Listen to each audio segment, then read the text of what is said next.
সাম্প্ৰতিক সময়ত বহুলভাৱে ব্যৱহৃত এক বিষয় হৈছে লাভ জিহাদ। লাভ জিহাদ সম্পৰ্কে বিভিন্ন মতামত থাকিলেও ভাৰতবৰ্ষ তথা অসমৰ হিন্দুত্ববাদী সংগঠনসমূহে বাৰম্বাৰ দাবী কৰি আহিছে লাভ জিহাদৰ অস্তিত্ব। এই সম্পৰ্কে আজি প্ৰতিক্ৰিয়া ব্যক্ত কৰে হিন্দু জাগৰণ অসম বৰপেটা জিলাৰ প্ৰচাৰ প্ৰমুখ শুভব্ৰত সিংহই। তেখেতে দাবী কৰে যে সমগ্ৰ বিশ্বৰ লগতে সম্প্ৰতি অসমতো বৃদ্ধি পাই আহিছে লাভ জিহাদ কাণ্ড।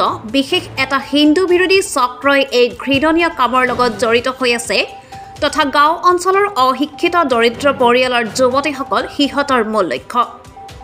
কিছুসংখ্যক অহিন্দু যুৱকে ফেচবুক, ইনষ্টাগ্ৰাম আদি সামাজিক মাধ্যমত হিন্দু বুলি পৰিচয় দি ভুৱা একাউণ্ট খুলি হিন্দু যুৱতীসকলৰ লগত সম্পৰ্ক স্থাপন কৰি আহিছে।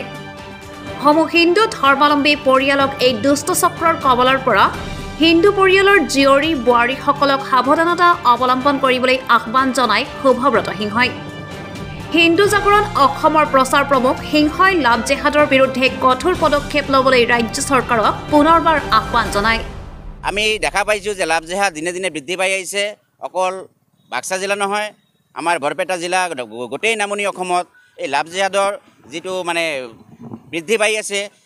আমাৰ হিন্দু যুৱতীসকলক আমি সতৰ্ক হ'বলৈ অনুৰোধ জনাইছোঁ। আমি সচেতন মহলক জনাওঁ যে আজি দেখা গৈ আছে যে বিভিন্ন ধৰণৰ ভিন্ন ভিন্ন যুৱকে নিজৰ নাম গোপন ৰাখি তেওঁলোকে ইনষ্টাগ্ৰাম, ফেচবুকত একাউণ্ট খুলি আছে আৰু সহজ সৰল হিন্দু যুৱতীসকলক প্ৰেমৰ প্ৰলোভনেৰে প্ৰতাৰণা কৰি আছে। এনে উদাহৰণ আমাৰ তাতে বহুত আছে আৰু এই বিশেষ এটা শক্তি ইয়াতে জড়িত হৈ আছে। এই দীৰ্ঘদিনৰ পৰা অসমত এই লাভ জিহাদক অন্তৰালত এটা শক্তি, বিশেষকৈ এটা মৌলবাদী শক্তি আমাৰ অসমত এইটো বিস্তাৰ লাভ কৰি আছে। আমি মুখ্যমন্ত্ৰী মহোদয়ক অনুৰোধ জনাইছোঁ যে অনতিপলমে লাভ জিহাদৰ প্ৰতিৰোধকাৰী কিবা আইন আমাৰ বলবৎ কৰিব লাগে, আৰু নহ'লে আমাৰ হিন্দু সংখ্যা দিনে দিনে এনেকৈ হ্ৰাস পাই থাকিব। আজি এটা দেখা গৈ আছে যে গোটেই অসমত আজি লাভ জিহাদ, আজি আমাৰ এই সপ্তাহৰ ভিতৰতে বৰপেটা ৰোড আৰক্ষী থানা, আমাৰ সৰহবাগ আৰক্ষী থানাৰ অন্তৰ্গত বিভিন্ন অঞ্চলত আমি দেখা পাইছোঁ এই লাভ জিহাদৰ চিকাৰ হৈ আছে সহজ সৰল আৰু এই সহজ সৰল যুৱতীসকল আৰু অৰ্থনৈতিকভাৱে দুৰ্বল আৰু অশিক্ষিত ছোৱালীসকলে এই লাভ জিহাদৰ যিটো চক্ৰ আছে ইহঁতৰ এটা টাৰ্গেট।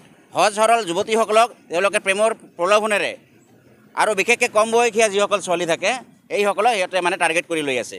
আমি সমূহ আমাৰ হিন্দুসকলক, হিন্দু জনসাধাৰণক আমি অনুৰোধ জনাইছোঁ যে যুৱতীসকলে যিসকলে আজি উঠি অহা যিসকল যুৱতী আছে, স্কুলীয়া কলেজীয়া ছাত্ৰ ছাত্ৰী আছে, সকলোৱে সজাগ হ'ব লাগে আৰু এই লাভ জিহাদৰ বিষয়ত আমি প্ৰত্যেকটো ঘৰে ঘৰে সজাগ হ'ব লাগে, নহ'লে আমাৰ ভৱিষ্যতে এটা ভয়াৱহ পৰিস্থিতিৰ সৃষ্টি হ'ব। আচলতে কম বয়সীয়া যিসকল ছোৱালী আছে ইনষ্টাগ্ৰামত, ফেচবুকত কিছুমান যুৱক আমি দেখা পাইছোঁ, কিছুমান মুছলমান যুৱক তেওঁলোকে হিন্দু নামেৰে পৰিচয় দিয়ে আৰু এই সহজ সৰল যুৱতীসকলে তেওঁলোকৰ প্ৰেমত আকৰ্ষিত হয় আৰু তেওঁলোকৰ ধৰ্মান্তৰিত কৰাৰ ই এটা প্ৰক্ৰিয়া। লাভ জিহাদৰ মাজেদি ধৰ্মান্তৰকৰণ কৰি হিন্দু সমাজক দুৰ্বল কৰাৰ এইটো এটা নিকৃষ্ট পৰিকল্পনা।